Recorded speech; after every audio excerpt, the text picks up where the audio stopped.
काल मी जिल्हा परिषदच्या पंचायत समितीच्या निवडणुकीच्या प्रचारानिमित्त एका आमच्या सर्कलमध्ये गावामध्ये गेलो.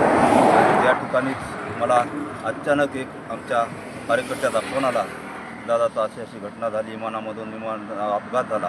त्या माध्यमातून मला एवढं दुःख झालं, अक्षरशः मला अश्रू अनावरण गेलं.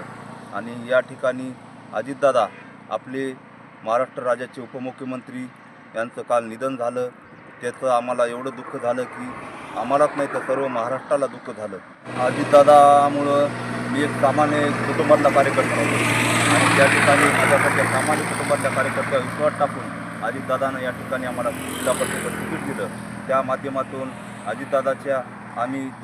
अजितदादाची अपेक्षा होती की गौर सर्कलमधून ही जिल्हा परिषद सीट लागती, ती ही जनता 100% अजितदादाची जी अपेक्षा होती ती पूर्ण करील. गौर सर्कलची जनता या ठिकाणी पूर्ण केल्याशिवाय राहणार नाही. आम्ही 2 दिवसाखाली राजेदादानं मला परभणीला बोलवलं. 11 वाजता राजेदादांनी फोन लावला अजितदादाला की दादा म्हणले आपल्या पूर्णा तालुक्यामध्ये आपल्याला सभा घ्यावी लागती आणि त्या माध्यमातून दादानं आम्हाला 1 तारीखसुद्धा आपल्या प्रचाराच्या सभेची दिली होती.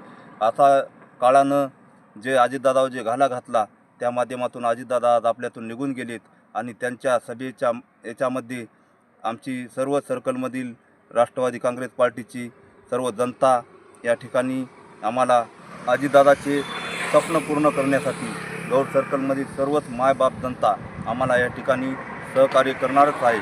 आणि अजितदादा जो आपल्यातून निघून गेले तरी पण अजितदादांना या ठिकाणी आमच्या जो पंचायत समिती जिल्हा परिषदच्या सर्कलमधल्या जो उमेदवार आहेत त्यांना ही जनता त्यांना निवडून देण्याचं काम करेल.